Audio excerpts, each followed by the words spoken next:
बिहार यूटेरिया से संबंधित है। ये आपका जो होगा दोस्तों बहुत ही इम्पोर्टेंट होगा। इसमें हम लोग देखेंगे रैंकिंग क्या है, अभी वर्तमान के दृश्य में देखेंगे कि क्या है नहीं है। तो यहाँ पे थोड़ा बने रहिए, इस सब का रैंक देख लेते हैं। देख लीजिए बिहार के नवीनतम आंकड़ा में क्या कर रहा है कि वर्ष 2021-22 में सर्वाधिक वर्षा वाले जिले। तो 21-22 में जो है ना 3 जिला में सबसे ज़्यादा वर्षा हुआ है। एक तो पश्चिमी चंपारण में हुआ है, दूसरा किशनगंज में, चौथा पूर्वी चंपारण में। यानी पश्चिमी चंपारण, पूर्वी किशनगंज, फिर पूर्वी चंपारण आ गया है। आगे है दोस्तों कि 2021-22 में सबसे कम वर्षा कहाँ हुआ है। तो सबसे कम वर्षा अरवल में हुआ है। ऐसे हम लोग पढ़ते हैं तो सबसे ज़्यादा वर्षा जनरली कहाँ होता है, तो किशनगंज में होता है। सबसे ज़्यादा किशनगंज में होता है और सबसे कम जो है आपका औरंगाबाद में होता है। लेकिन देखिए यहाँ अभी जो वर्तमान डाटा आया है 21-22 में, उसमें अरवल को सबसे कम और पश्चिमी चंपारण सबसे ज़्यादा वर्षा यहाँ देखा गया है। तो अरवल के बाद अरवल का सबसे कम है, उससे ज़्यादा थोड़ा रोहतास, फिर मुंगेर है। आगे है कि शहरीकरण वाले सर्वाधिक 3 जिले हैं। देखिए याद रखिएगा, बहुत इंपॉर्टेंट है शहरीकरण वाला। पिछला बार बीपीएससी में पूछा था आपका कि कितना प्रतिशत बिहार का शहरीकरण है, तो 15.3% था। तो याद रखिएगा 15.3% पिछला बार था। लेकिन अभी देखा जाए एक और रिपोर्ट आया जिसमें 16.2% जो है ना शहरीकरण दर बढ़ गया है बिहार का। आगे है कि क्वेश्चन की शहरीकरण जो है ना सबसे ज़्यादा पटना में 44.3%, फिर मुंगेर है, फिर नालंदा है। आगे है दोस्तों देखें तो उसके बाद है यहाँ पे कि शहरीकरण में अब न्यूनतम वाला, माने सबसे ज़्यादा में तो पटना था, न्यूनतम में सबसे देखा जाए कि मधुबनी में सबसे कम है, बांका में, फिर सीतामढ़ी में है। तो याद रखिएगा कि शहरीकरण सबसे कम वाले ज़िले हैं। 3 जिला में देखा जाए मधुबनी है 3.6% ही, मैंने 3.6% यहाँ शहरीकरण है मधुबनी में, फिर बांका, फिर सीतामढ़ी उसके बाद है। आप उसके बाद प्रति व्यक्ति आय का भी आपका पूछ दिया था क्रम से। तो ये सबसे प्रति व्यक्ति आय में सबसे ज़्यादा आपका हो गया पटना। यहाँ 1,15,239 रुपया है आपका प्रति व्यक्ति आय पटना का। और पहले था 1,31,000, लेकिन घट गया है इसका। उसके बाद में पटना के बाद में सबसे ज़्यादा अमीर में मैंने प्रति व्यक्ति आय में आपका बेगूसराय हो गया, फिर मुंगेर हो गया। और सबसे कम में देखा जाए तो शिवहर है, फिर अररिया है, फिर सीतामढ़ी है सबसे कम में। शिवहर का सबसे कम है 18,692 रुपये ही है प्रति व्यक्ति आय। उसके बाद में एनएच की सर्वाधिक लंबाई वाला 3 जिला देखते हैं। तो 3 जिला में पटना नंबर 1 पर है। पटना में सबसे ज़्यादा है आपका 506 किलोमीटर लंबाई है इसका एनएच का। और उसके बाद मधुबनी, फिर मुजफ्फरपुर। उसके बाद बात करते हैं तो एनएच की सबसे कम लंबाई शिवहर में 22 किलोमीटर ही है शिवहर में। उसके बाद में शेखपुरा है, फिर लखीसराय है। और उसके बाद एसएच यानी कि स्टेट हाईवे का, ये तो नेशनल हाईवे था, अब स्टेट हाईवे में सबसे ज़्यादा जो है गया में है, फिर दरभंगा में है, फिर रोहतास में है। उसके बाद स्टेट हाईवे में सबसे कम में देखा जाए तो शिवहर है, जो नेशनल में था वही आपका कम वाला में भी है। नेशनल में जो था शिवहर ही सबसे कम था, और ये स्टेट वाला में भी शिवहर है। शिवहर के बाद में स्टेट में देखें तो आपका खगड़िया है। उसके बाद बात करें तो सर्वाधिक बिजली की खपत में पटना नंबर 1 है, फिर गया, फिर मुजफ्फरपुर है। याद रखिएगा पटना, गया, मुजफ्फरपुर सर्वाधिक विद्युत खर्च में। उसके बाद देखें तो आपका सर्वाधिक में पटना हो गया, तो सबसे कम बिजली खपत में आपका शिवहर याद रखिए, कम में शिवहर है, फिर अरवल है, शेखपुरा है। चावल के उत्पादन में शीर्ष स्थान जो है ना रोहतास का है। 3 जिला देखे तो रोहतास के बाद में आपका औरंगाबाद, फिर कैमूर है। याद रखिएगा रोहतास में सबसे ज़्यादा चावल का उत्पादन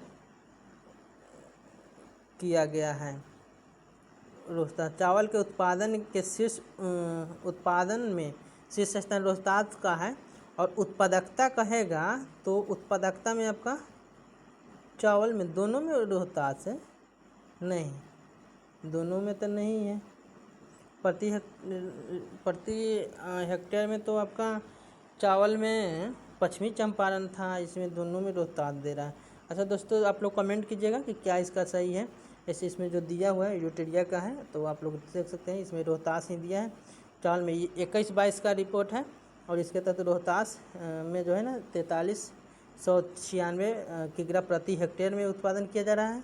और इसे में देखा जाए उत्पादकता मैंने उत्पादकता ये है और उत्पादन हो गया ये, जिसमें प्रति हेक्टेयर लग जाएगा तो समझिए वो उत्पादकता पूछ रहा है, या आप उत्पादकता बोलेगा तो प्रति हेक्टेयर में यानी 1 हेक्टेयर में इतना उत्पादन किया जा रहा है।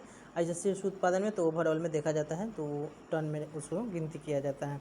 तो दोस्तों ये हो गया। अब आगे है कि औरंगाबाद अरवल हो जाएगा ये चावल के उत्पादकता में रोहतास अरवल औरंगाबाद और अरवल। उसके बाद में है गेहूं के उत्पादन के शीर्ष 3 जिला हैं। तो गेहूं के उत्पादन में देखा जाए दोस्तों तो रोहतास है, कैमूर है, फिर आपका ये पश्चिमी चंपारण है। याद रखिएगा गेहूं के उत्पादन में शीर्ष 3 गो जिला की बात करते हैं दोस्तों, तो रोहतास नंबर 1 है गेहूं के उत्पादन में भी, याद रखिएगा। और चावल के उत्पादन में भी रोहतास है और उत्पादकता में भी रोहतास है। और उसके बाद में कैमूर दूसरे नंबर पर, पश्चिमी चंपारण तीसरे नंबर पर। और गेहूं की उत्पादकता में देखा जाए तो ये है आपका पश्चिमी चंपारण उत्पादकता में देखा जाए तो इसका मैंने कि 904 किग्रा प्रति हेक्टेयर उत्पादन कर रहा है पश्चिमी चंपारण। दूसरा नंबर पर गेहूं उत्पादन में उत्पादकता में देखा जाए तो आपका खगड़िया है, फिर बेगूसराय है। आगे है दोस्तों, पहले उत्पादकता में आपका जो है ना अब बेगूसराय था, अभी तीसरे नंबर पर चला गया है। याद रखिएगा 21-22 की रिपोर्ट में।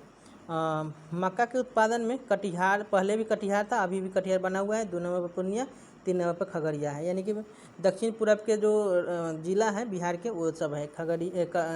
कटिहार हो गया 1 नंबर पर मक्का में क है तो कटिहार याद रखिएगा। पूर्णिया हो गया, फिर आपका खगड़िया हो गया।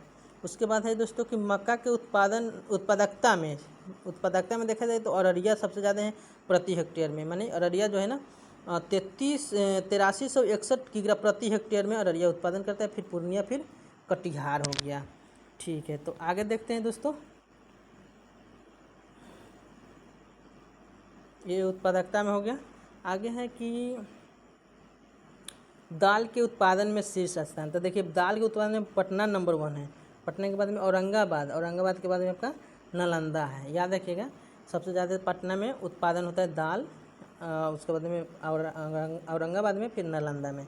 और उत्पादकता देखा जाए दाल की उत्पादकता तो जहानाबाद में, नालंदा के बाद पटना सबसे ज़्यादा उत्पादन में है और उत्पादकता में मैंने प्रति हेक्टेयर में आपका जहानाबाद हो गया, फिर वैशाली 2 नंबर पर, तीसरे नंबर पर भोजपुर है।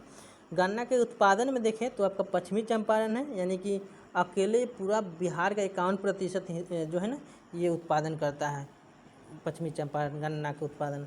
और पूर्वी चंपारण दूसरे नंबर पर, गोपालगंज तीसरे नंबर पर, तीनों सटले है जिला। और अमरूद का सर्वाधिक उत्पादक देखिए बहुत इंपॉर्टेंट है अमरूद में उत्पादन में नालंदा 1 नंबर पर, 2 नंबर पर मुजफ्फरपुर, 3 नंबर पर रोहतास। याद रखिएगा बहुत इंपॉर्टेंट है अमरूद उत्पादन में। उसके बाद में आम का सर्वाधिक उत्पादन दरभंगा करता है। याद रखिएगा दरभंगा आम का सबसे ज़्यादा उत्पादन, और पूर्वी चंपारण दूसरे नंबर पर, तीसरे नंबर पर मुजफ्फरपुर आम के उत्पादन में। केला के सर्वाधिक उत्पादन में देखा जाए तो मधुबनी होगा 21-22 में केला में, और फिर वैशाली 2 नंबर पर चला गया है, यानी कि वैशाली का टक्कर दे दिया मधुबनी। उसके बाद में आपका मुजफ्फरपुर हो गया। याद रखिएगा केला के सर्वाधिक उत्पादन में मधुबनी हो गया है, वैशाली को पछाड़ कर आगे हो गया, और वैशाली दूसरे नंबर पर, तीसरे नंबर पर मुजफ्फरपुर है। उसके बाद देखिए लीची के उत्पादन में तो लीची का जो अभी GI टैग दिया गया है याद रखिएगा शाही लीची मुजफ्फरपुर का, और ये नंबर 1 है मुजफ्फरपुर लीची उत्पादन में। यहाँ की दूसरा नंबर पर देखा जाए तो पूर्वी चंपारण है, तीसरे नंबर पर देखा जाए तो वैशाली है। उसके बाद बात करें दोस्तों तो आपका ये जो लीची में हो गया, लीची में आपका मुजफ्फरपुर हो गया। आलू के सर्वाधिक उत्पादन में देखा तो पटना देखें, दाल में भी पटना था, आलू में पटना हो गया, नालंदा हो गया, फिर उसके बाद में समस्तीपुर। याद रखिएगा नालंदा सब्जी के उत्पादन में सबसे नंबर 1 है, और हाइड्रोपोनिक्स वाला सब्जी यहीं पे उत्पादित किया गया है। मैंने जल से पौधा का मैंने पत्ती वाला सब्जी का उत्पादन किया गया है। प्याज का सर्वाधिक उत्पादन आपका नालंदा कर रहा है। याद रखिएगा नालंदा सबसे ज़्यादा प्याज का उत्पादन किया है, फिर पश्चिमी चंपारण, फिर पटना है 3 नंबर पर। बैगन का सर्वाधिक उत्पादन में देखें तो नालंदा हो गया। देखिए नालंदा सब्जी में नालंदा 1 नंबर पर है, प्याज में नंबर 1 हो गया, अब बैगन में भी हो गया नंबर 1। उसके बाद 2 नंबर पर पटना हो गया बैगन में, 3 नंबर पर आपका बेगूसराय हो गया। आज का लास्ट क्वेश्चन है कि 2021-22 में मछली का सर्वाधिक उत्पादन मधुबनी हो गया। याद रखिएगा दरभंगा 2 नंबर में, पश्चिमी चंपारण 3 नंबर में। तो दोस्तों ये था यूटेरिया का आपका महत्वपूर्ण क्वेश्चन जो आपका एग्ज़ाम में बीपीएससी हो या बीपीएससी द्वारा जो टीचर का एग्ज़ाम लिया जा रहा है उसमें, या बिहार दरोगा हो, या कहा जाए कि बिहार से संबंधित जो भी एग्ज़ाम है उन सभी में बहुत ही इम्पोर्टेंट साबित हो सकता है। तो दोस्तों, अगर आप चाहते हैं कि इसी टाइप का आपको वीडियो मिले, क्वेश्चन मिले और नॉलेजफुल एक्स्ट्रा फैक्ट भी मिले, तो आप मेरे चैनल को ग्रोथ करने में सहयोग करें, आगे शेयर करें, लाइक करें। चलिए मिलते फिर अगले वीडियो में, तब तक के लिए बहुत बहुत धन्यवाद।